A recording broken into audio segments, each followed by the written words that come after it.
Hi. I can't believe I'm like actually talking to Siri. Well, you're actually talking to Susan Bennett. You're funny. Joey and I have been dating for 4 years now, and all of my other friends are starting to like have dogs and have kids with their significant others, and I'm not ready, but should I just bite the bullet and marry him? No. Did Steve Jobs like design this physical form you inhabit? Like, did you get to choose like what your bra size is or how tall you are? He did. He created me, and he was way before his time because I was born, mid-century. And he wanted my bra size to be much bigger than it is. I talked him out of it. You're such a feminist. Yeah, feminist, yeah. What are you doing? Oh, I'm just talking to Siri. Hi, Susan Bennett. Okay. Well, thank you so much, Susan, for doing this. We are excited to speak with you. Our first question for you is, what was the craziest thing that ever happened to you after it was confirmed that you were the voice of Siri? The craziest thing was actually the day that I came home from doing the CNN on CNN New Day, which was the second interview for CNN, but that was the national one.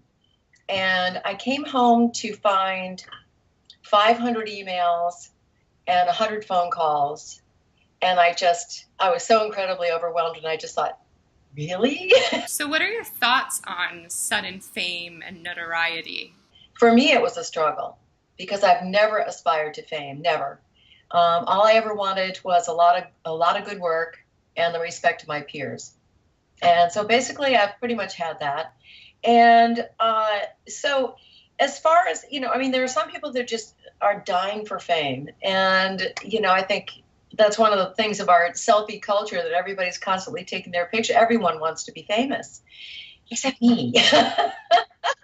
But it's really, really strange because you get attention that you weren't really looking for and aren't sure that you deserve. And it's a little strange. What do you think of the age of technology now? Well, for me, I'm going to have a completely different feeling about it and different perspective than people of your age, because I was around before they had, what we would consider technology at all. When I was growing up, there weren't computers. There were no computers. In fact, one of the first jingles that I did was for Tilly, the all-time teller for First National Bank. And the reason for doing that was because no one wanted to use the new ATM machines. People just didn't trust getting money from a machine. This was before personal computers, before even just, computers anywhere for the most part, except for, big, humongous computers at IBM or something. And so this ad agency in Atlanta, McDonald and Little, decided to try to personalize the machine by putting a little character face on it. And then I sang the jingle as Tilly, the all-time teller, and everyone decided, oh, then it must be okay to get our money from her. So that was my first appearance as a machine. What are your feelings and your thoughts on Apple never denying or confirming that you are Siri? Well, I guess it was, on one hand, it was kind of disappointing. And on another hand, it makes perfect sense because they're very close to the chest, close to the vest about all of their stuff. They don't really publicize very much about it. And of course, there was more than one original Siri around the world, because even though the recordings eventually became concatenated, you had to have the sentences that were recorded by the people who were actually native speakers to whatever language was being done, because when they break up the phrases to make these new phrases that go in the devices, it has to sound natural. And so I was just the North American voice, and I believe I was the English voice worldwide when it first came out. I've met the Australian Siri. She lives in New York, yeah, and she's great. And I've emailed with the original British Siri, John Briggs, who is male, of course. And so the original Siri in England was Daniel. That's Becca's husband's name, and I wouldn't trust that name. I don't think he knows everything. Now he does know everything. Yeah. Oh, no, we're gonna cut that. We're gonna cut that out. He already thinks he knows everything. Oh. So, is there a voice? Because I know you do lots of different voices. Is there a voice that is your favorite to do, or kind of your specialty, or like party trick that you pull out? I absolutely love my character Shaka Cohen. She's event planner, Shaka Cohen. Yeah. And she talks like this, darling. You know Shaka Khan, the famous singer. Well, I'm Shaka Cohen, and I do weddings, bar mitzvahs, the whole thing, darling. Call me. I see that you used to be Roy Orbison's backup singer. Yes, for 2 years.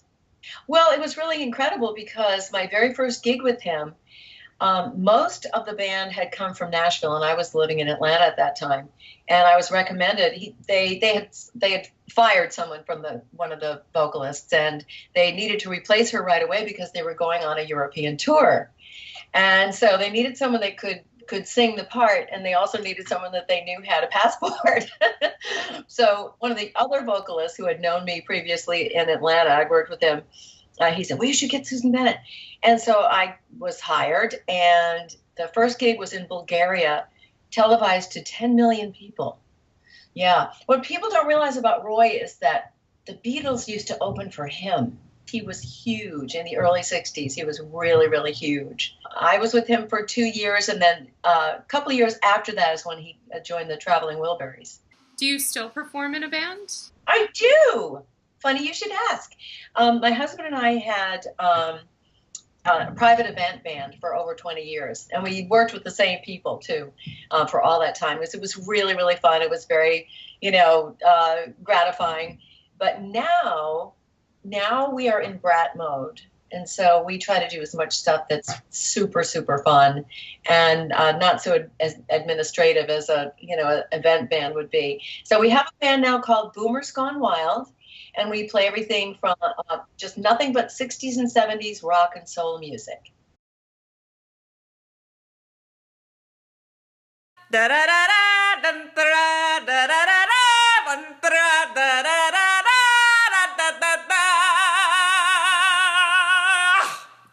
Hi everyone, thanks for watching our video. If you guys liked what you saw, we'd like to invite you to become patrons on our Patreon page and help us keep creating funny content. Patreon is a platform that allows you to donate an amount of your choosing every month and support artists Like us. So click on this link to become our Living Through the Lens patron today.